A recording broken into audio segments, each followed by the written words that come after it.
Hello, everybody, and welcome to another fun-filled episode of the Nonsense Retrospective. You may notice something a little bit different today. Our heads are here. I'm your host, as always, Rick, and joining me equally, as always, is Devon. Hello, hello.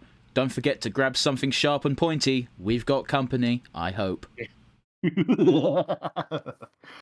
And today we're going to be talking a little bit about Dragon Age 2. Yes. Some may say the most controversial of Dragon Ages, but before we get into that, we get into our time-honoured tradition of the nonsense, asinine hypotheticals. Yes. And do you have one for me? I do. It's a bit base. As usual, it's me. Who is your favourite Dragon Age romance? Bastard! That was my question! Oh dear. Well, okay. I guess. we're okay with this. Now, actually, my favourite romance isn't one for the player character. It's one for if you don't pick these two characters, they start one on their own. And it's actually in this game. And it's between Fenris and Isabella. Romance is a bit of a stretch. Yeah, they start chatting mad shit about, a dalliance last night, and then one of them says, same time tomorrow, and they go, yeah. Yeah, it's a form of romance, I guess, but it ain't. It's a fling.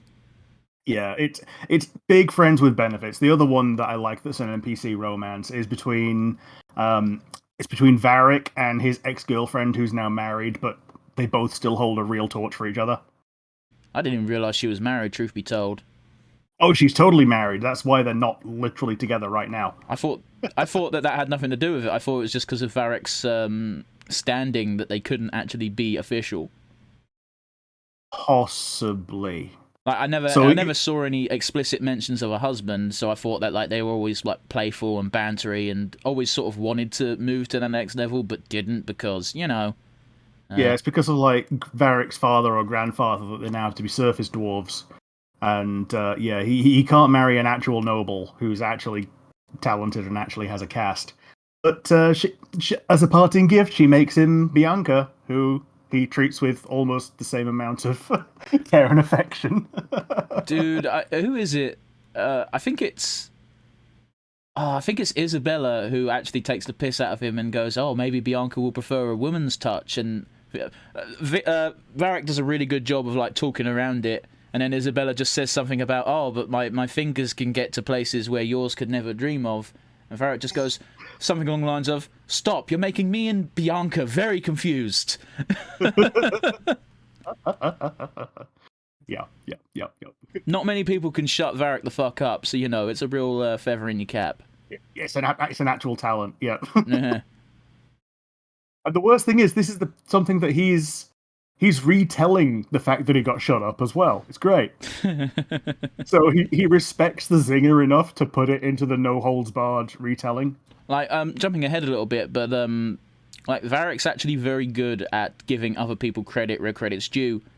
In Dragon Age Inquisition, you straight up get the option of asking, how come...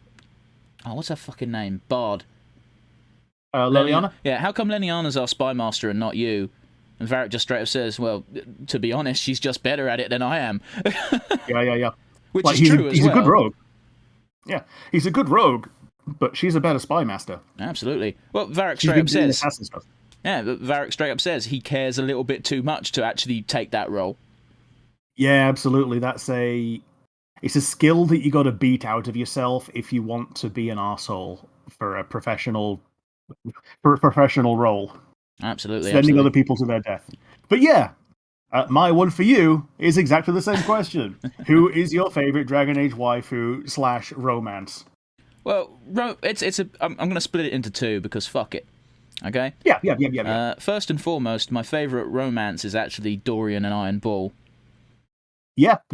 So just like me, it's one that's not the player. And it's contingent on the player not picking either of them. That's assuming that Iron Bull is, kept as a Tale for Shelf, because it's a really heartbreaking moment if you don't go that route. Yeah. Yeah, it is. We'll get to that a little bit when we actually do Dragon Age 3. But, yeah. My actual favourite romance is obviously Cassandra. Yeah, Like, she's a good one. She's a good one. like she's a warrior woman. I dig that. I like warrior women. Full stop. I was so gutted you couldn't do anything with Avalene. Yeah, And she's a fucking sappy romantic. So what's not to enjoy? yeah. You do the poems and all that and everything. My actual favorite romance, if you had to push it, is probably Morrigan. Because She's of how top tier, man. Tsundere. Yeah, because of how Tsundere she is.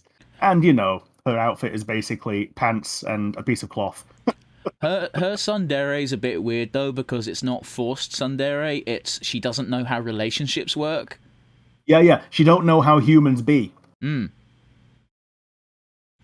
speaking about her underwear, I do like how where you got that conversation with the dog, where he's been rooting around in her underwear, and one of the options is straight up going, "Oh, I hope he doesn't catch something."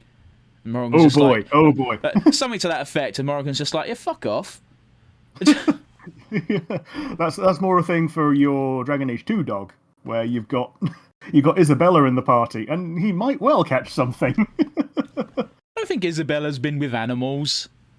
No. I'm talking about getting nose herpes or something. Yeah, but I suppose herpes not so much, but like maybe hepatitis. Like you got to think of a disease that can be transmitted from animal to human. Yeah. But yeah, we touched a little bit on the little bit of the difference in the format. I think we touched on it a little bit in the past, but today is going to be a bit of a transitional episode. We have this script since last year. The ones going forward will be a lot less scripted, but today we're not going to waste a good script. Oh, absolutely. Hopefully a good script. Well, you can tell this is a shite script. We've got the comment section down below. Well, all cards on the table. Like, straight up when Rick was constructing the script, because we say script, it's more just to help us keep the flow of the thing, but as Rick mentioned, going forward it's going to be less scripted because the editing process is going to be nigh non-existent because we're doing this live. So we can actually talk for longer, so we don't need to keep ourselves restricted to such a limited amount of time. So, I told Rick when he was making this one that Dragon Age 2 is kind of meh, so let's focus on characters instead of story. Yeah, absolutely. So the plot bit is about half the size of the character bit. But also, another thing behind the curtain, it was originally going to be a Dragon Age everything, but we thought Dragon Age 1 has enough content that we can make separate ones for each one now. So yeah, we divided it into 3 separate episodes. Like, for real, we could have, if we were doing the live stream format, we would have separated Origins into Origins and Awakening even. That's how big that DLC was. Mm-hmm. It was an actual expansion back in the days that expansion could command the price of a brand new disc. Yeah. And it was only 20 quid. Yeah. Whereas nowadays, it's 20 quid for one DLC, 40 quid for, well, you might get away with 45 for 3. Maybe. Man, DLC is just robbery these days. Just completing the game just like doubles the damn price. Don't pre-order games, kids. No. Definitely don't get expansion passes. Oh, no.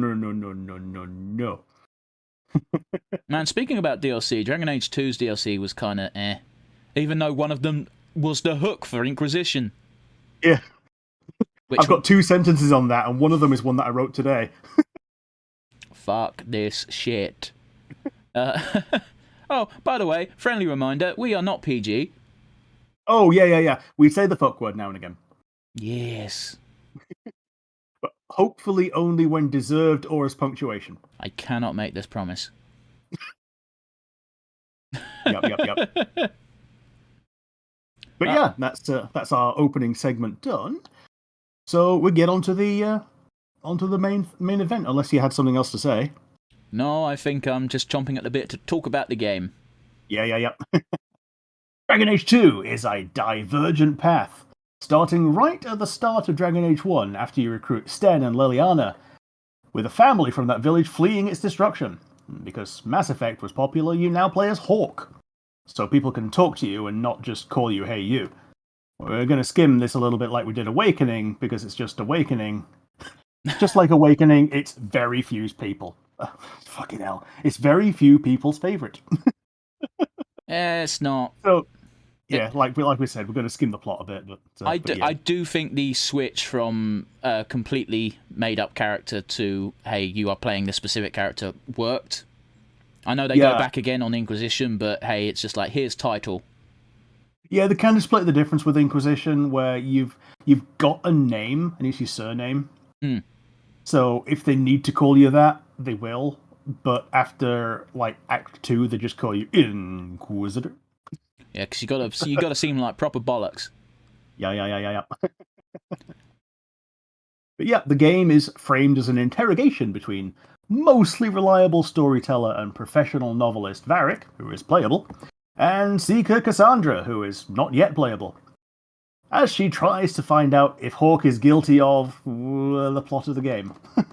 It's one of those things, actually, like, I saw a meme not too long ago on the old Facebook, of all places, and someone actually has a theory as to why there's so few actual areas in the game.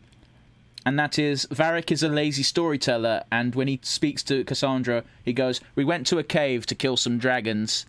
You know what a cave looks like. Yeah. And it's partly Varric being a lazy storyteller and partly Cassandra being a bit unimaginative. Like, oh yeah, a cave, that. Okay, cool. Like, you go, like, there is about 3 locations in the game. Actual maps for battles and stuff. It's like how I DM. Let's move to the forest map. Let's move to the ruins map. Cool. It does help that everything's contained in Kirkwall, so therefore they can kind of use that as an excuse, but the times you actually leave Kirkwall, and it's just like, oh, it's this cave again. Oh, it's this cave again. Oh, we're breaking into a house. It's the same layout as every other house, including my own. Yep. Although for the first time you do actually go there, you are actually breaking into it. True. But like every fucking house has the same layout in that game. Joining you this time are your mage sister, if you're not a mage, or your warrior brother, if you are one. The other one gets killed early on to show that the world is still brutal. As does Avalene's husband. Yeah. Her husband dies straight away. Avalene, a warrior lady from your town, widowed at the same time as your sibling dies. Varric, as we mentioned. Meryl, from the Dalish origin, if you played that. Isabella, from one of Zevran's side quests, and also the Dragon Age 1 trainer for Duelist. You can just straight up meet her if you go to the Pearl. Yeah. And Gideon Emery. You can have a foursome if you play your cards right, although I don't know why you'd bother going through the effort. You can, but you can also have a threesome, and if the other person in your party is Ogren, he just faints. That is if you're a woman. Yeah. Gideon Emery is here too. If you have the DLC, there's also Sebastian, the only solely straight romance option. Sebastian Everyone else is sucks, man. Dude, like, the fact that I didn't have the DLC to begin with made the playthrough smoother, because he has so many headbutting moments with a lot of characters. I'm like, I like you as a person, I don't like the role that you're playing. I can tell you exactly why he's unlikable. One, everything he does is pro-chantry. You can't do anything that's even remotely against teachings, because he's like, no, I'm holy choir boy. Two, he's a fucking rogue. Yeah. You have 2 much more interesting characters filling that slot, so why the fuck would you ever bring Sebastian? I should do it that way round. Yeah. Yeah, he's a bow rogue, whereas Varric is a crossbow rogue, and pretty much the only person that can use a crossbow in that game. And Isabella is a dagger rogue, which are more fun. And if you're playing as a rogue, you're probably going to be one. Spoiler alert, I tend to play archers when I'm a rogue. Sure. Well, because you're actually good at archery IRL. So I'm not good. I can do it. That doesn't make me good. Thanks for bigging me up, but no, I'm not good. I can just do it. But archers are always more interesting in media in general. Like, I had a hard on for Legolas since Lord of the Rings came out. Well, not so much Legolas, but more so his fighting style. Like, I still remember that fucking scene at Amon Hen where he stabs a dude in the face with an arrow, then pulls it back to use it as an actual, as an archer should. Mm-hmm. I always use these hands when I pretend to do an arrow, but I'm actually right-handed, so it should be the other way around. Good old pyoing. Well, it's just like, it's so natural to do it like that, but like, you want your actual main hand to be the one you pull back on the string with. Yeah. Little changes from the past. Kunari now have pawns. Pawns. I think I said pawns. It sounded right to me, but like I preferred it when they were just ashen skin giants. Yeah, kind of. But it gives them something a little bit different about them rather than just being big humans. Sure, and it makes it a bit weird because they make it a point that Kunari without horns are special. However, every Kunari you met in the first game was therefore special. Yeah, there was only like 3. There was Sten, there was that one Kunari merchant. Yeah, those are the only 2 I remember. I'm saying 3 just to cover my ass, but yeah, those are the only ones I remember. You killed quite a few. Oh, yeah, just jobbers. Yeah, fair enough. But they're meant to be special, Rick. They got no horns. Special jobbers. Anders is also Justice from Awakening. Yeah. Using him as a willing vessel, but also mutating into Vengeance, ruining both characters. It wasn't a good decision, in my opinion, but, they did what they did. It would have been more interesting if he'd have been straight up possessed by a proper demon the entire way through, or... That was pretending to be Justice, yeah. and it was just a demon of vengeance. I get that the point they're trying to make is spirits get corrupted if they possess a, mortal, but... Yeah. It ended up breaking 2 characters that I really enjoyed from Awakening. Mm-hmm. They're dead now, so who cares? Yeah. If you know what's good for you. Mm-mm. Act 0, if you can call it that, is just defining who you are as a hawk. You can go the rogue way of doing smuggling for a year, or you can go the honest way of doing labor for a year.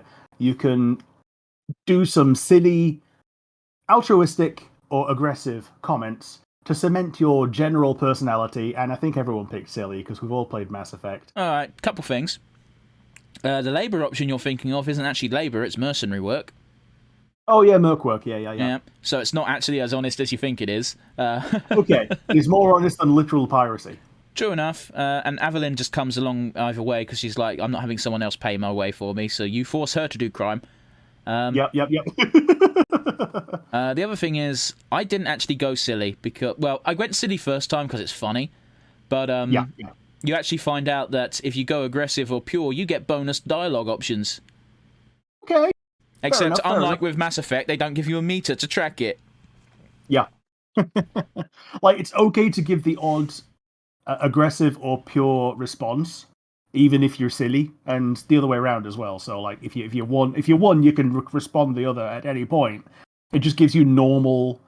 It flavors your normal responses to normal conversations that don't have responses. Yeah. But yeah, Act 1 is getting your house back, since you are technically a noble, and no one takes you seriously unless you have a house. True. Yep. Act 2 is dealing with the Kunari occupation, and Act 3 is beating up the militant Templar Knight Commander and the circle of mages she's been oppressing, because that makes sense. Like, they do have a great line in that third act, which I think Orsino actually says, it narrates the line, and that is the harder she squeezes, the more they resist, and the more they resist, the harder she squeezes. Yeah. There was no peaceful way of resolving that conflict. You had to get rid of Orsino and Meredith, and unfortunately you do it in the worst way possible. Yeah, even if you side with Orsino, he just gets to one point and he just turns around and goes, right, time to be a demon. And you say to him, what, are you giving up? And he goes, I'm not giving up, I'm giving in. It's the worst thing ever. Like, it sucks because he proves Meredith right at the last. Yeah. Because Meredith's point is always like, if backed into a tough enough corner, all mages resort to blood magic. What does Orsino do? he laughs and goes, until now I hadn't even thought of using blood magic, but I'm pushed into a corner, so therefore, demons. Yeah. Didn't mean to interrupt you, sorry. Like, there were only 3 subclasses for a mage hawk, and like one of them was blood mage, and I just did my best not to pick it, so I just didn't. I feel like force mage is the go-to. Yeah, force mage is the go-to because it's the new one. Well, also because healers are waste, because just bring Anders. Yeah, unless you hate Anders. Which, by Act 2 I kind of do. Yeah, you're basically required to. The other important thing there is the DLC, and just like how Awakening gave us new Anders, the DA2 DLC gives us the next big bad. And there's the one with Felicia Day guest starring as, and pretty much creating Talus, the Kunari rogue, who you don't find out is Kunari until the end unless you've been paying attention. It's one of those weird things where you can have sort of romantic subtext with that character, but what's the fucking point? Yeah, you can smooch the redhead, but that's about it. Yes. Yeah, that DLC was crap. There wasn't really much to it. Second DLC was also kind of crap, but it had plot. Not great plot, but it had it. Yeah, you kill the big bad who's about to be the big bad in the next game, so obviously you don't do a very good job. Yeah. In fact, when Hawk appears in Inquisition, spoiler, they even make a point of being like, this was my job, I should have finished this, but I didn't. Yep. There was also another DLC that gave everybody basically weapons for life. Right.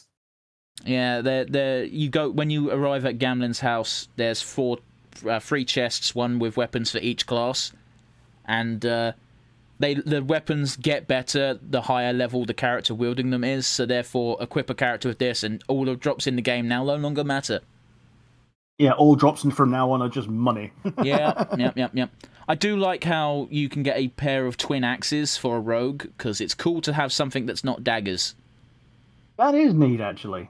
Except, it might work better. It's one of those things. Now that they've codified weapon types as class weapons, it's less cool than in Dragon Age 1, where you could have a great sword wielding rogue, or you could have a warrior with a pair of swords. So having a pair of axes on a warrior would be really neat, but you can't now. So oh well. Yeah, it was on a rogue, and they were like 2 little hatchets rather than actual proper fucking axes, so they made sense. Yeah, I feel you. Yeah. But now that the plot's out of the way, we can look a little bit more at the characters, which are far and away the best part of the game.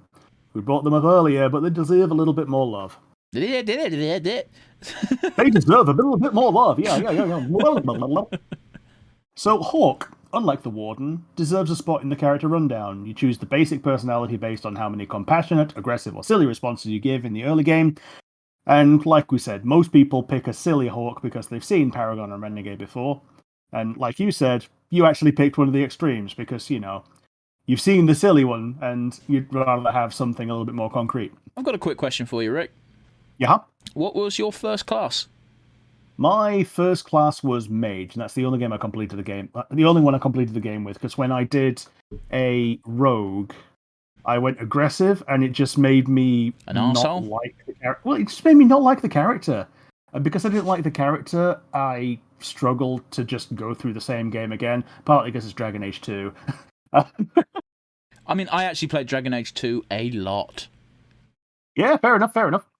I played Inquisition pretty much completion once, and about halfway through again a second time, doing the same thing of doing it with an evil character that fucks up every single decision they can.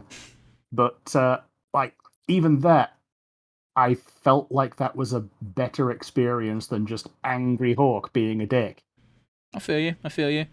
Nah, the thought's gone. Oh well.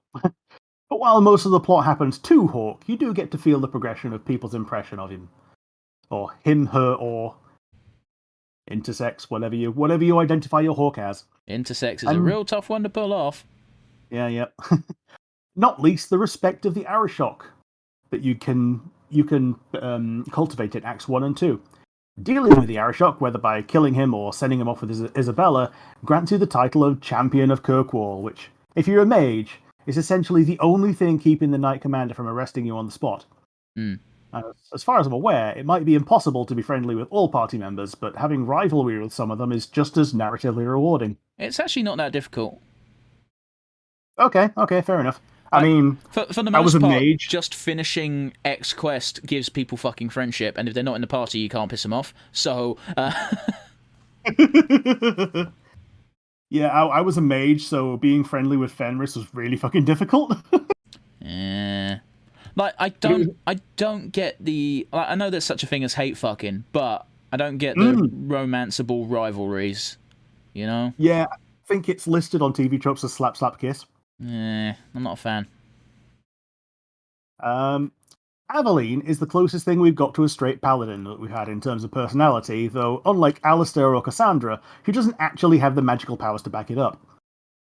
She loses her husband in the opening scenes, and her personal story after Act 1, where she becomes the guard captain by exposing the previous guard captain as a shit, all about finding love again in a new life. You can flirt with her if you like, but it never goes anywhere. Like, there's straight up, like, I tried really hard, and I was really disappointed you couldn't romance her, because warrior women, man, they're a trope for a reason. Yeah, she's a handsome one as well. She's got the, and she's the redhead, so, you know, that's a lot of boxes ticked. Like, she looks like a warrior. Yeah. And, Did you get the little scene where you buy her a shield and she's like, I had a perfectly good shield, you sold it for chump change? No, I didn't. Okay. Yes, I did. It was Wesley's. That's why she was pissed. Yeah, that's why she was really annoyed. She just looks at you, doesn't break eye contact, and dumps the shield that you bought her in the bin. It's great. Yeah. That's the one time she gets annoyed with you, pretty much, unless you just go off the rails and become an asshole, but still. Bethany and Carver are mutually exclusive. As mentioned earlier, you get the one that isn't what you are. Yeah, guess what? Bethany is better than Carter. Yeah. She's a better person. If you're a mage, you get Carver, who hates you. Mm-hmm. And if you're a warrior or a rogue, you get Bethany, who's much nicer. At the end of Act 1, you get a choice. Bring them to the Deep Roads or not. If you do, you better hope that you also brought Anders, because they get infected with the Darkspawn taint and need to become a Grey Warden to survive. Otherwise, you can leave them to die, or leave them behind and they join another faction. Carver willingly joins the mage-hunting Templars, and Bethany gets caught by the same Templars and is sent to the Circle Tower. Either way, they leave the party and basically lose all relevance until the last mission, when they just show up again and say hello. Yeah, Carter's the most egregious of those two, because he just chooses to fuck off. Yeah, he chooses the faction that are hunting people like you. Fucking as if dickhead. he's not made it. Yeah, as if he's not made it clear enough that he doesn't like you, and by extension, never respected his own father, who was like a mage of renown who's just died before his time. Like, it's just so toxic. He's not a nice person. No. And I'm pretty sure it's impossible to get friendship with him, but, you know, that's fine, because he leaves. Okay. Even if you got max friendship with him, he just fucking leaves. I do not care for the fucker at all. I think the only good thing you can do is make him a Grey Warden so that he basically leaves on decent terms. He still fucking hates you, but oh well. Meh. As you can tell, I didn't take him. He became a Templar. I'll tell you what, though, I did have quite a shock in my first playthrough, because I'm like, characters can die! Oh, yes. Like, characters that you have can die, not just the starting characters. But, like, my heart actually wrenched because it was Bethany and she's been adorable the entire game. Oh, and it's like, why would you bring two mages? Like, I was a warrior, I had Varric, because you have to have Varric, and then I was like, well, I'm going to have Bethany, because she's cool. And then I had Avalene as well, because I wanted two warriors. Yeah. It's like, you've got to know you need Anders, and then you have to willingly have a party which may not be your strongest. It's just not. I just don't bring either of them usually. Varric, like I mentioned, frames the majority of your story. He's required exactly twice, the deep roads and his brother's house, but it's generally a fun guy to keep around for the banter, and also because it canonically means that he was there to experience things for the retelling. Yeah, I don't think Varric ever left my party. Yeah, pretty much. If you're not a rogue, then he's got a very good place in any party. Yeah. As a second-generation surface dwarf, he's not all stone, tradition, what if you fall into the sky, like the majority of the Orzammar dwarves. However, he's part of the Merchants Guild, so he does have a finger in the stereotypical pie from that angle. Yeah, he does. His actual personal career is that of a writer, being a published author in universe. I think it was Hard in Hightown is his main book. Correct, yeah. One of my favourite fucking interactions is you can buy one of his special gift items from a marketplace for, like, it's not even that much money. And you give it to him later on, and he just goes, "By the maker's ass hawk, where did you get this?" And one of the options is, listen, when you tell people about it, say I got it from the belly of a dragon. And he said, Varric's exact response is, "You know what, just for you, I'll throw in a couple of werewolves too." Something along those lines, anyway. Yep. There's also someone else has published Hard in Hightown too, and it's crap. Yep. And he's got like an ongoing legal battle to get it taken off the shelves, and it's still going on by the time of Dragon Age 3. In Dragon Age 3, it becomes lethal. Yeah. Someone is recreating the killings of Hard in Hightown, and it turns out to be worthy. Yeah. Worthy, if ever there was a dwarf not worth that name. Yeah. He has a custom crossbow named Bianca, named after its actual creator, his former girlfriend, who's now married. And he doesn't let anyone else touch her. The crossbow, that is, not the X. Yeah, again, I'm not entirely sure Bianca's married. Fair enough. He's the first new friend to join you at the start of Act 1. And, he's got a fantastic set of chest hair. He has to, because it's to make up for his lack of beard. Yeah. All he's got is manly stubble. Which somehow just frames his jawline even better. If you put a beard over that, you wouldn't realize how magnificent his jaw is. Nah, man. Varric is a fantastic specimen of the dwarven race.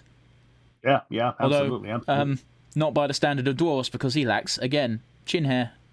Yep. Meryl is our first elf in the game, and players of Origins may remember her from the Dalish Elf origin, or not at all if you didn't play that player character. She's a blood mage. She tries to downplay it, and even the menu shows her abilities as keeper abilities, with bramble-shaped icons rather than skulls and blood drops. By the mid-game, it's pretty much an open secret among the party, and even those who don't like blood magic kind of know that she doesn't have the omnicidal personality that blood mages can be known for. And she's a fluffy bunny who doesn't know what she's doing. Meryl's precious. No. I end up with Meryl more often than not. Oh, it's worse than that. Have you ever not wanted to keep Meryl but romanced her anyway? No. If you romance her and have your love scene with her, she just goes, "I love you." And you can just go, "Get out of my bed." Why would you do that? Cold. It's really cold. It's in case you want to go for someone else afterwards. But that's just fucked up. Yeah. I do love how innocent she is at the beginning of the game. In that, the first time you go to the whorehouse in Kirkwall, she goes, "What do they do here?" Yeah. Man, I'm half Welsh and I can't do a fucking Welsh accent. How bad's that? Oh no, I've murdered everybody again. Isn't Norman exactly a direct Price, you little cunt. Norman Price, you little bloody pyro. Why don't you go and preemptively call Fireman Sam? That little shit needs to be kicked in the face. Yeah. He causes 9/10 of the problems in Pontypandy. Yeah. Right, in case you're not British and you catch this, that's going to sound so fucking weird. Yeah, it's a children's program about a little village where one little kid causes almost all the fires, and the main character is a fireman. And they've even named the fire engine. It's called Jupiter or something, isn't it? Jupiter, the bringer of war. And I don't know what the middle guy's called, but they bring the chief with them half the time because they've got to fill the fire engine somehow. And he's the chief because he's got a special white hat. Yeah, he's got a different hat. And then you got the other fucker. This is how old the program is. He looks like Elvis. Oh yeah. He does, don't he? Yeah. Is he actually called Elvis? I think so. I think they call him that and all. He's got the quiff anyway. Yeah.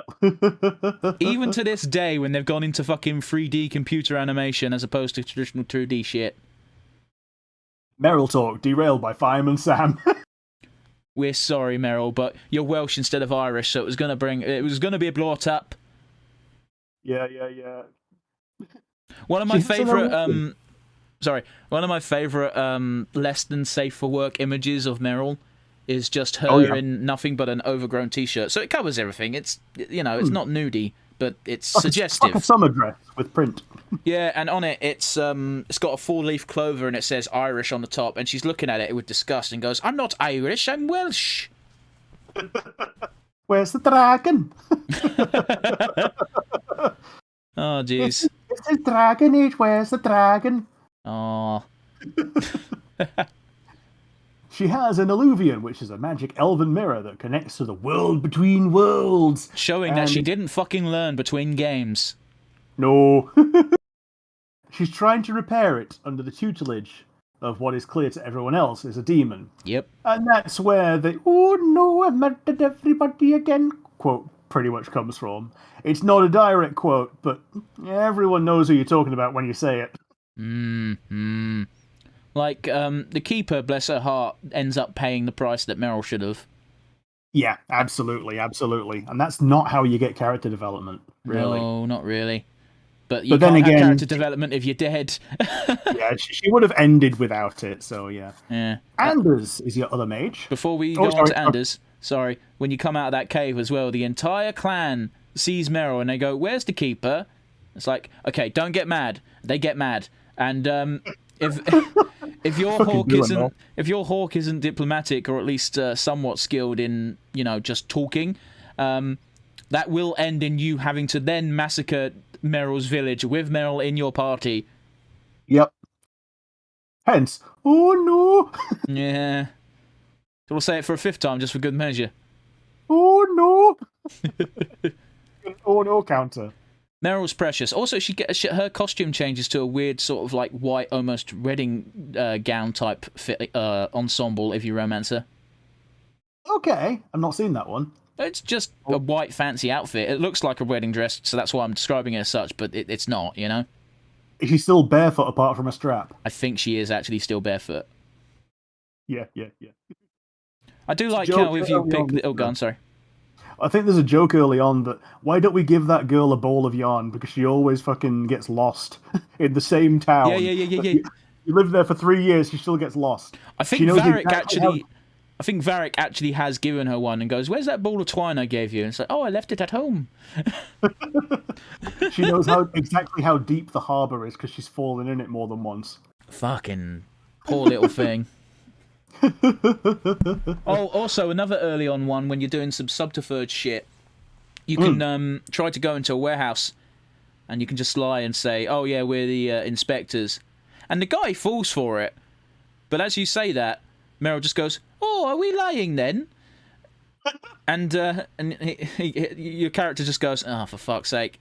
She goes, "Wait, was that a trick?" "Yes, Meryl, that was a trick." And then you have to fight. There's another one when you're getting stuff for Avalene's new boyfriend. Yes. And she goes, "Oh, you'd only need that if you were courting him." And then she goes, "You're courting him." Yeah. Let's not talk about how weird it is to be trying to get into a relationship with one of your subordinates. Yep. It's okay because it's Avalene and she's hot, but He wouldn't have been her subordinate if her superior wasn't a shit and she didn't take his job. True, but there's a power imbalance there. That's all I'm saying. There is. Which is why she wants him to ask her out, and that don't work because he's oblivious to love. I don't think he's oblivious. I think he just has boundaries. Yeah. But yeah, Anders is your other mage. He runs a clandestine healing clinic in the underbelly of Kirkwall, which is a bold move for a mage. He left the Grey Wardens after they cooked his cat. They took his cat, Sir Pouncelot. Allegedly. Yeah. He's a willing host for justice, the spirit of, well, justice from Awakening. Alas, justice now has access to all of Anders' memories and has mutated into vengeance. Most of the time, Anders keeps a lid on it, but when he doesn't, the anger seeps in and it changes him. And the story around him for the worse. It's implied that Justice's influence is what is stopping Anders from learning what would otherwise be character development, and keeps him on the fast track to villainy. It's one of those ones where you can totally see why Justice gets warped with what Anders has been through, because there's no polite way of putting it, the mages are suppressed. Oh, yeah, absolutely. But at the same time, it's in a weird spot where, like, I'm all for freedom and shit, but there's got to be more control than none when you can literally make fireballs out of thin air. Yeah. Like, I think the closest thing to a middle ground is once someone goes through the harrowing and isn't possessed, that's when they maybe should have the reins loosened, like, quite a bit. And I think that's how it normally was meant to go, but, like, different civilizations have different opinions and different rules. I think they're pretty free in Ole. No, I don't know, because they've still got the circles. They've still got the circles, but, like, as soon as you graduate, if you're a noble, you can do what you like. But yeah, that's cool. That's one rule for thee and another for me. Oh, yeah. That's no solution. Hello, Boris. Now I'm angry. But yeah, there's like a feedback loop of Anders feeding Justice memories of injustice, and Vengeance now going, okay, I need to keep your resolved, because otherwise everything that we've done that's evil until now has been for nothing. It's like the sunk cost fallacy of character development, which, you have learned to let go of that. But I, even knowing that it exists, still haven't. And they do a good job of playing that up at certain points where justice or vengeance. The line is actually a little bit murky about Act 2. Like Act 3, it's definitely vengeance from then on. But whatever. Very early on, you help out some mages that have been cornered by some Templars, and Justice is still in control of Anders, although it's probably vengeance at this point. And he is wanting her blood because he can smell the stench of Templars on her. Mm-hmm. And if you don't say anything, he will murder her. Yeah. And while Morrigan was ambiguously evil, mostly capricious, and while ultimately self-serving, generally decent on the grand scale of things, Anders is kind of the opposite, with purely good intentions warped into what ends up as unambiguous villainy. Oh, I wonder what the next playable villainous mage companion will do. Ooh.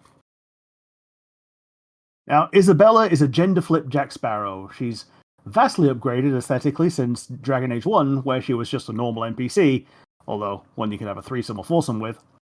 And she's stolen a rare first edition of one of the books of the Qun. Books? I'll be absolutely real with you. I actually kind of preferred her design in 1, in Origins. Oh, you're making me sad.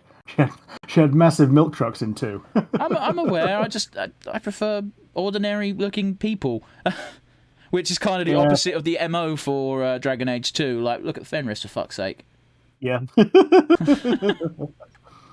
Yeah, she's got one of the books of the Qun, and is the whole reason the Qunari are in Kirkwall to begin with.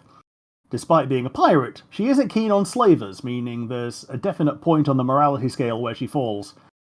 Even though she'd betray you in a heartbeat because she likes big boats and she cannot lie, she then serves as Meryl's vodka aunt, but is oddly protective of her when it counts. It's like it's like when they have the dialogue where, she straight up says, "Oh, where's this? What's this ring from?" It's like, "Oh, it's an old family heirloom." And it's like, okay, lesson number 1, kitten. don't gamble anything you're not willing to lose, and then she gives it back. I don't know. Yeah, does she call her Kitten? She has a cute nickname for her, but I can't remember what it is. I think she does call her Kitten, yeah. Like Varric calls her fucking something flowery. Daisy? Yeah, like Buttercup or something. Or... I think she calls her Daisy. Or Daisies. Yeah. You can send her off with the Arashock if you're a monster, or if you really like the Kunari more than playable characters, i.e. are a monster. Yeah, I don't know how you can sympathise with the Kunari and Kirkwall, especially when the Arashock says, at that point, the only reason he's still there is for the book. You give him the book back, and he goes, okay, but I also want the person who took the book. And I like as well when you refuse that, because your hawk gets in his face and goes, you have your relic, fuck off. Yeah. Like, that's the kind of thing, like, I liked the Arashock until then. He was somewhat reasonable, I guess, but also not. Like, he was a more reasonable person than the Knight Commander, let's be honest. Oh, that's true, that's correct, but she was batshit insane, and they established that. Yeah. And she was batshit insane because of the relic that you got in Act 1, which she then took and made into a sword so she could have it with her at all times. She didn't. She did buy it legally. She did, yeah. Didn't she buy it legally from a liquidation sale after you murder everyone in Varric's brother's house? Because Varric's brother was the first one to go insane from it. I know she purchased a small amount, because it's not the whole sword, it just like lines it. Yeah, it's the hilt, isn't it, or something? And she says that she had it made after purchasing it from so-and-so, but she only purchased such a small amount, so it could have even been something that got nicked off of Varric's brother, who I'm going to keep calling Varric's brother because I can't remember his fucking name. Brorick, whatever, fuck it, I don't care. What's his fucking... That's going to drive me nuts. It's fine. Fenris is the most magical warrior of your gang, though not through his own choice. Or at least, not through the choices of his current self. He's an escaped slave, really, really hates slavery, and really, really hates mages, including you if you are one, but you can get his grudging respect. One of the few things I do like about this character is, at the end, if you side with the mages, he'll say, I'm not fucking doing that, I'm going to join the Templars. And at the end, just as you're about to have your final confrontation, Fenris is right by Meredith's side, and you have a little bit of a powwow, and one of the options you can say is, I just want to fight side by side with my friend again. And Fenris just sort of gets the big sad, and just goes, I've changed my mind to Meredith. And I still don't know why she does this, but she just goes, I'm not forcing you to fight with me, which is such not a Meredith thing to do. Yeah. I did the opposite. I got the Max Rivalry one. I can't remember what he actually says, but it's something along the lines of, you know that I'm going to win. Don't you want to be there when you can actually kill me yourself properly? And he's like, you make a good point. Bye, Meredith. Something like weirder. That, anyway. It's even weirder because this is the best chance he's got to actually kill you, but I don't think he actually wants to kill you. He just wants to see you suffer. And you can suffer for longer if you're alive.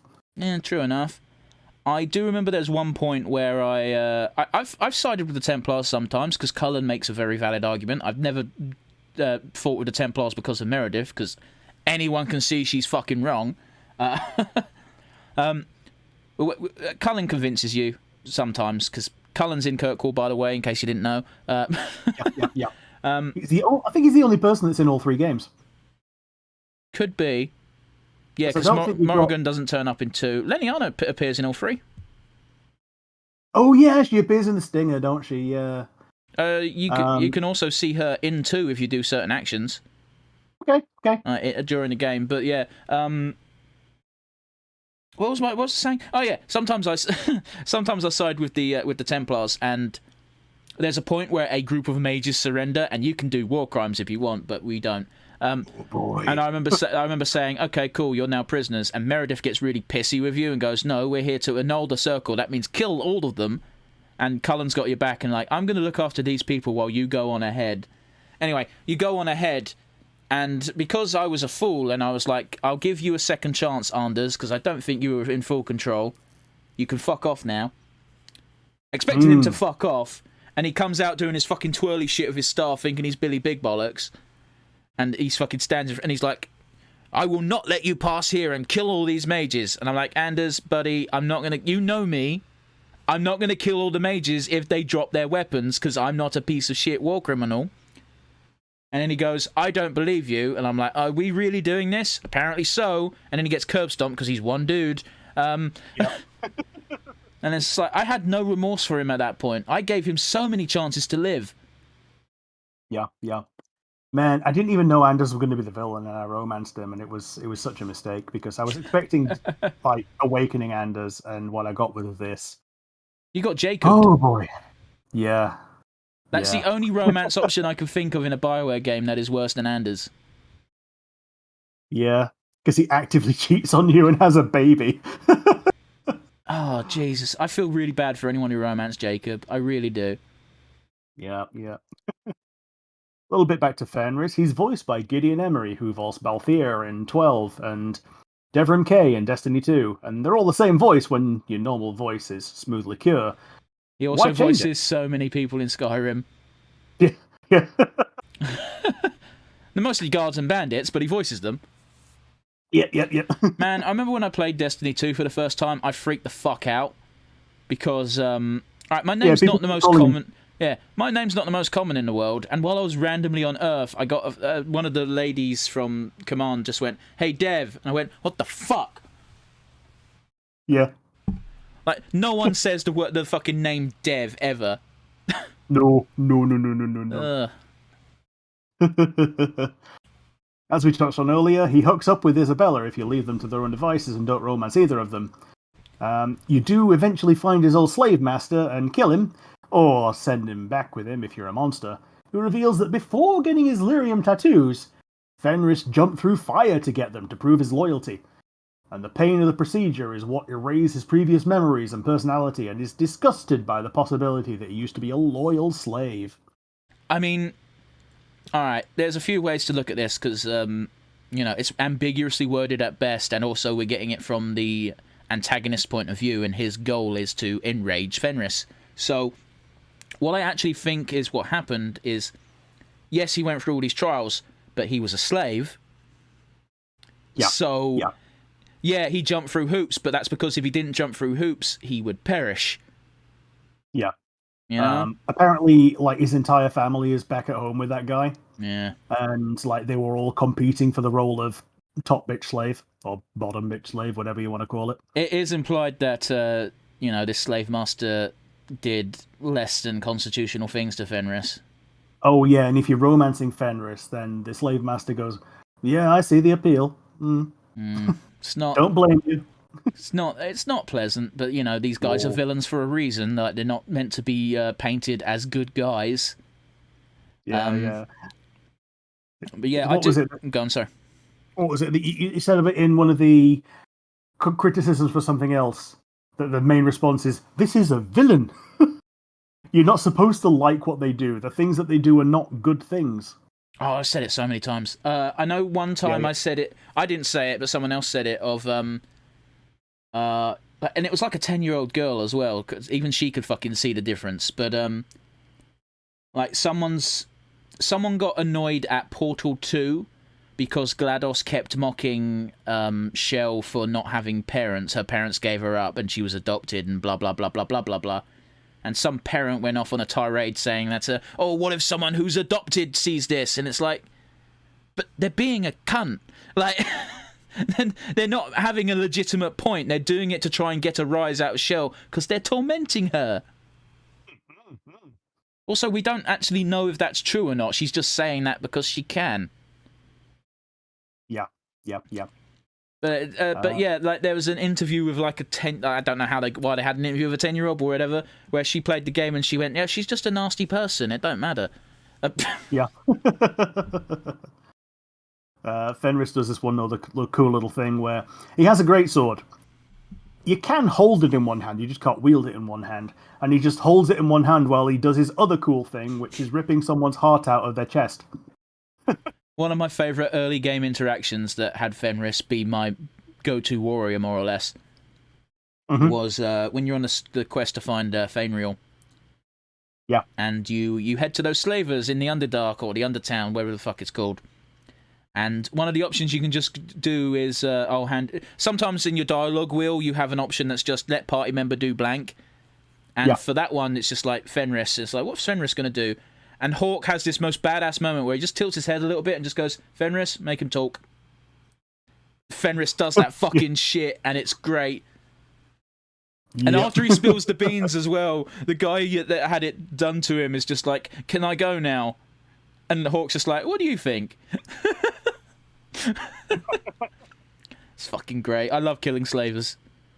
It's because of how good Fenris was that I just don't have much experience of Avalene, because he's such a cool warrior. If you don't pick Fenris, then you weren't paying attention. Either that, or you're more than 12 in your mind. Fenris is also very fun. This is going to be a fucked up sentence, but I apologise. Fenris is fun to bring along to any subquest or main quest even that involves slavery. Yeah, he has very strong opinions. Like, part of why he gets on so well with Isabella is they really hate slaves. Oh, sorry, they hate slavers. I knew what you meant. There is one time. Yeah. There is that one time when you find this elven slave whose mind has been so broken that she doesn't know how not to be a slave. And you basically give her a job. And Fenris goes off on one saying, oh, so she trades one master for another. And you go, she wouldn't survive 2 minutes out in the wild. I'm giving her an actual paying job. It's actually the dialogue's a bit more sophisticated than that, because I know the interaction you're on about. In that Fenris goes, I didn't know you were in the market for ex-slaves. And it's just like, I gave her a job, Fenris. It's like, oh, you're paying her, fair enough, whatever. But the real irony is that Dragon Age does this thing where it's a bit odd in that your character assumes good intentions when you're doing bad shit and bad intentions when you're doing good shit. Because one of the alternatives for that is you can actually just give her like a gold piece. And you give her a gold piece and tell her to fuck off. And as she leaves the room, Fenris just goes, she's going to lose that like 2 steps out into the city because she doesn't know what to do with herself. So either way, Fenris is going to grill you. Yeah, it's one of those. Yeah, what's the Bart Simpson phrase? Well, you're damned if you do, and you're damned if you don't. Yeah, there is actually a word for it in the video game world, but fuck if I can be asked to remember what it's called. I think it's Morton's Fork. Yeah. That's on TV tropes, basically, where you've got 2 options, but they both lead to something shitty. It's like Hobson's Choice, but like with Hobson's Choice, your choice is one shitty thing or nothing. With Morton's Fork, you've got 2 choices, and both of them are shitty, and probably lead essentially to the same result. Okay, but yeah. Sebastian, I don't actually know a great deal about. Yeah, let's skip. Yeah. Well, no, we'll do a little bit on him. I didn't have his DLC when I played it. Not having him around made a few choices easier. He's as devout to the Maker as they come. He wants to reclaim his homeland at some point, which was meant to be DLC, but it got cancelled because Dragon Age 2 was not as well received. And even if it was this character's ass. Yep. Starkhaven. No matter what. Yeah. No matter what you do, whether you get him to stay with the Chantry and abandon revenge, or drive him back to his homeland with a heart full of righteous fury, he does canonically retake his homeland. He's a romance option for a female Hawk only, though it's a lot less involved than the others because he wants a chaste marriage in the eyes of the Maker, so you don't get to go face down arse up on the reg like you do with Isabella. I was trying so hard to keep a straight face. It's okay. You don't have to keep a straight face down arse up with Isabella. It's okay. Although she does actually clarify that she never did that with her crewmates. Because once your crewmates have seen your rear end swaying in the wind on the high sea, they'll never respect you again. And yet, at the same time, she implies to Meryl that she fucks everyone on her ship. I mean, yeah, but only on land. That was the Isabella's full of shit is basically the bottom line, which we already knew. Yeah. And another little callback to Origins. The origins of Origins is Colin the Templar. We talked about him a little bit before. He's assigned to the player character Mage, and if you're a woman, he's in love with you. And if you're a mage human, you're related to your... Yeah, your surname is Amel in Origins. Yeah, your surname is Amel, so you're basically linked to Hawk's family. Probably cousins. Yeah, Gamlen is still an Amel. Your mother is an Amel, now a Hawk. Well, we skipped over a little bit where your mother gets. Let's talk about it now. Let's not skim over it. It's quite an important part of the story, actually. Yeah. Your mother gets livant by a guy who's collecting female body parts from living females and trying to recreate his wife in a Frankenstein kind of way, and using blood magic to do so. And if you find letters in his office, the person who is supplying him with blood magic literature and lyrium is Orsino himself. Yeah, because they're like old fucking college mates or some shit, something like that. Yeah. This is your first hint that Orsino is a shit as well. And it also means actual bullshit, because again, Orsino at the end, before he turns into his giant blood mage demon, says, "Oh, until now I didn't know anything about blood magic. I never even dipped my toes in. Oh, blah blah blah blah." You know? Yeah, bullshit. You've also got a staff that's 3 dragons and looks the most final boss staff that you could ever have. It's cool though. It is. I took it off and used it.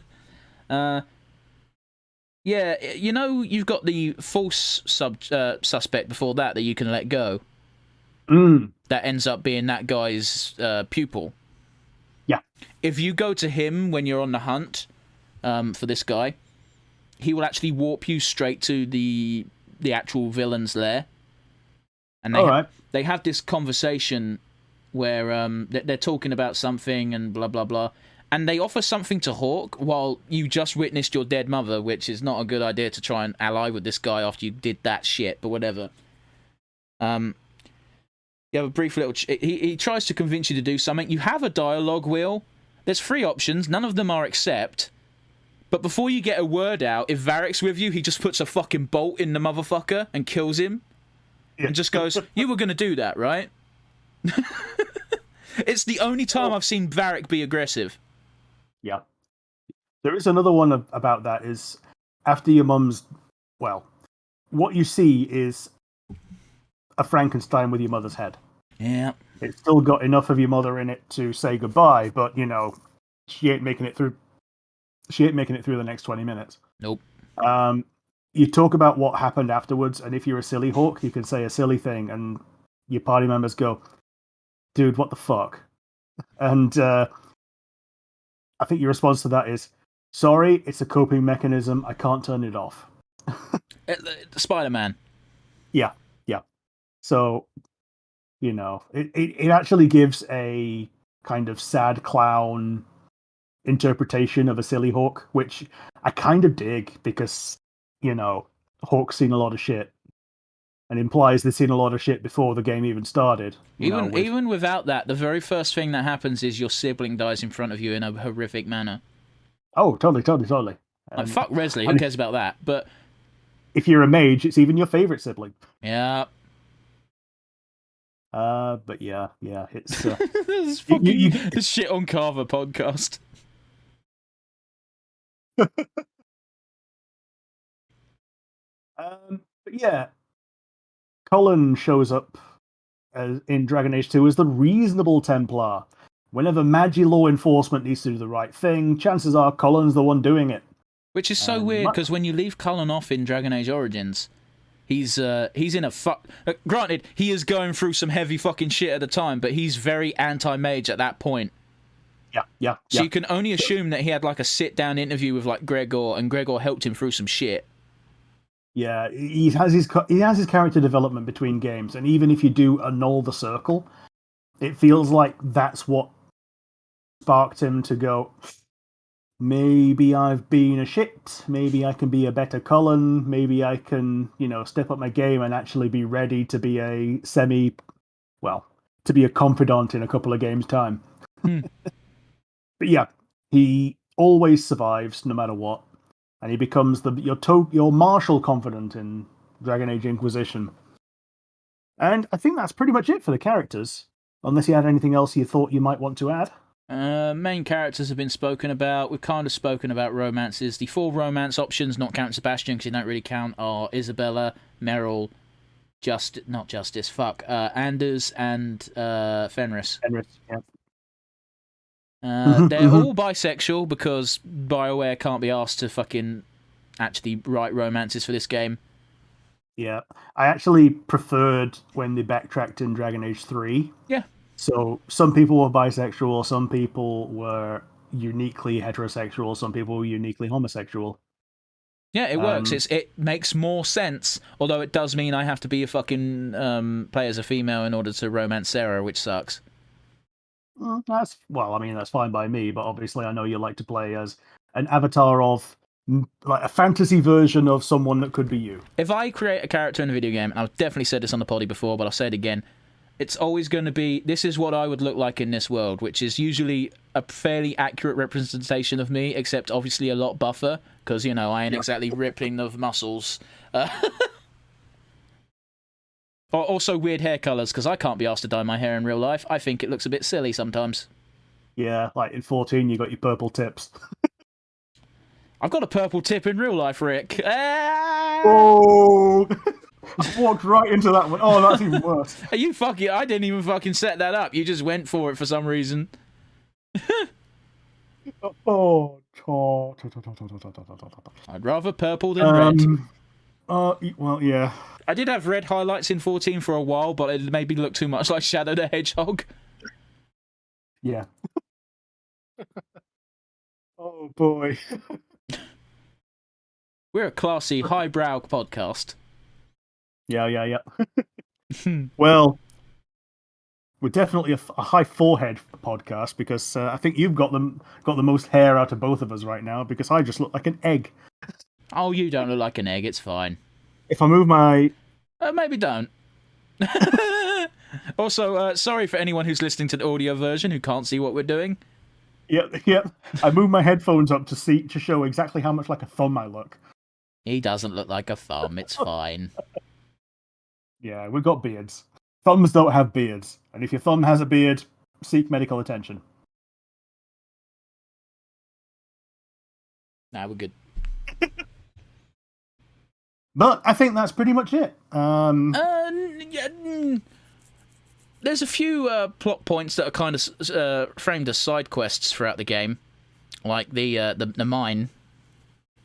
Yeah, sure. Which culminates, for some reason, in fighting a fully adult dragon so close to Kirkwall, which makes me think Varric is chatting shit. Yeah, isn't that the only dragon in the game, pretty much, as well? Full-grown one, yeah. There's plenty of dragonlings throughout. Isn't it like the Bone Pit or something? You have like 5 quests to go there. Yeah. There's also the quest with Zevran. He just shows up on the road, and you get to be friendly with him or kill him. And there's some refugees from whatever you chose from the elf thing from Dragon Age 1. So I got werewolves because I was an edgelord, and I thought werewolves are cool. And they were losing control on being a werewolf, so... Yeah, on the Zevran thing, it's quite funny, because you're about to leave, and Zevran says his farewell, and if Isabella's in the party... Isabel? Is it Isabella or Isabella? It's Isabella, isn't it? Isabella, yeah. Yeah, Isabella just goes, what, no sex? And Zevran pisses himself and goes, oh, fine, and if you're in a relationship with Isabella, you get to join in. Yeah. Yeah, I went with Anders, but I did have the fling with Isabella, and she says at the end, what was that? And you basically go, it was a bit of fun, wasn't it? And she went, fuck yeah, it was. And then you just leave that as a non-relationship, which it works out. That's fine, because Isabella's fine with that. Although Isabella's really sweet when she tries to advance it into a proper relationship. Yeah, she is as well, isn't she? Like she cuddles you of all things, which is such not an Isabella thing to do. Aww. And she's just like, you don't need to say that you're going to be with me and just me. Just say you're not going to leave. That's pretty good, actually. Mm. But yeah, she really does put friends in friends with benefits. Matt, the Anders line is the best one, though. Of like Isabella's like a tasty side dish. Like if you don't like the fact that the person you're with has been with Isabella, then there's something wrong with you. Like, Isabella's fucked everything with 2 legs. Yep. Except for that gross mage. Yeah.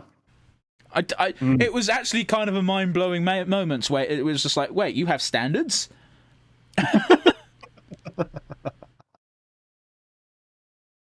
But yeah.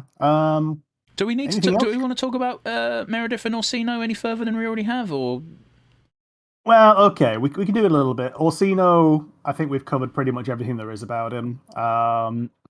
Meredith, she starts calling you to the principal's office in the like from Act 2 onwards. Yep. Like when you've already got a title, and like she knows that you're a mage if you're a mage. She knows that your pet mage Meryl is a mage. But she also knows that she's basically harmless, and it will reflect poorly on you if she does anything untoward. And she knows that if you're not a mage, she knows where Bethany is because she put her there. Yep. Or she knows that she's a Grey Warden, and therefore, is annoyed that she has contractual immunity. But at least she's probably going to die fighting bigger villains elsewhere. But she straight up says, like, she does it in the most fucking threatening, criminal, like, I am the Godfather type way when she brings up Bethany being in the circles. Like, oh, Bethany, she's very bright and very talented, she's great in our circle. It's like, yeah, I get what you're doing. Fucking, what do you want? Yep. I would have been quite curious to see what Meredith would have been like before the idol, because you see her very briefly at the beginning of the game, and she's just a normal soldier leading a bunch of troops. I mean, obviously she's the head commander, but, she's just leading troops around. She looks relatively normal in her position. Yeah, she's sane back then. She's basically what Avalene could have become if she was a Templar instead of a Guardian or whatever she is. But as an aside, isn't it weird that fucking Avalene has Templar abilities? Like, kind of. Like, she doesn't really have a lot of magic, does she? But, like, Templar is all about I drink lyrium. If I don't drink lyrium, I'm not an enchanter. What's fucking Cassandra called? Seeker. Because Seekers are just Templars without the lyrium. Yeah, Templars without the lyrium, and they had to go through like a 6-month period when they were made tranquil. That's fucked. And then they reversed the right of tranquility, which is something that, like, everyone who's on the mage's side has been searching for that for years and years and years, and yet the Seekers just casually can do it to their own guys. It's very annoying, because I think tranquility is the worst fate anyone could have. Well, I definitely did it to the Tevinter mage from 3 that does all the but that was shit. A punishment. Yeah. That was a punishment to a fucking war criminal. Yeah. I don't think anyone deserves that. I just executed him, and I executed him, and he went, ha ha ha, I knew you were going to do this, blah blah, I win. And I don't care, die now. Yeah, and it's because he would have done that is why I made him tranquil, because that's the only thing that strikes any fear into his mind. But I don't care about that. I just want the problem to be dealt with. Sure. I'd also be so hypocritical if I used that as a punishment. Yeah, exactly. And you can only do it if you're a mage as well, I believe. Oh, wow. Yeah, I don't do it because I don't believe in it. No, I don't believe in it, but, you can't condemn an action and then do the action. It's a bit, fucked up.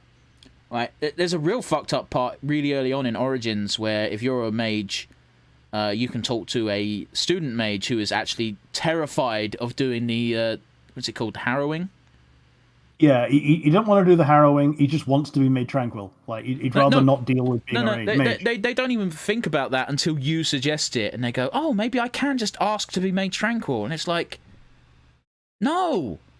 Yeah, you shouldn't really request a lobotomy. Because you might as well do the harrow. Like, okay, fear is a real thing. A good example. Today I got. It's not a comparable example, but it's a good one. I don't like being stuck with needles. I fucking hate it. I'm more terrified of the prospect because I don't know what's in the fucking needle. You know it's the vaccine, but it's like, what if they fuck up and it's something bad? And this is what my mind goes through because I'm an anxious individual, okay? What if they forgot to put the vaccine in there and you get a load of air and it gets into your heart and your heart explodes? That's literally the fear, man. And, like, obviously I'm not terrified of pain. I've got fucking tattoos. I know what it feels like. It's not a big deal. But, yeah, you know, like, the lead up, it's very horrible, but like there's a certain point where you're just like, okay, well just stand there and get it over and done with, because the more of a big deal you make about it, the worse it's going to be. When I was a kid getting injections, it would be awful. I'd make up a fuss, I'd cry, I'd kick, I'd scream, it would take longer than it would have to, making it even worse. When I went in today, despite the fact I am terrified and don't want a needle jabbed in me, as soon as we get to that point, you just stand still, turn your brain off, make your arm go limp, and then look the other way. Didn't even feel it. Yeah, just looking the other way is the biggest part of it, I think. But when I was in the queue for my booster, it sounded like a fucking haunted house in the annex that was outside. Oh, no. There were obviously people that were scared of needles. Like, 3 of them in a row. I get it, man. I sympathise. But, like, the quickest way to get through it is to have it over and done with, and then you don't have to think about it anymore. It's not... I don't know. It's easy enough to say that, but it's the easiest way of dealing with it. You know the actual event is going to happen in 2 seconds. You know, it's going to be over and done with, and you're done. You can move on with your fucking life. Once you rip the Band-Aid off, the Band-Aid is off. But until then, it's better to deal with the discomfort of, you know, ooh, I don't want you. But, yeah. Yeah. What the fuck were we talking about?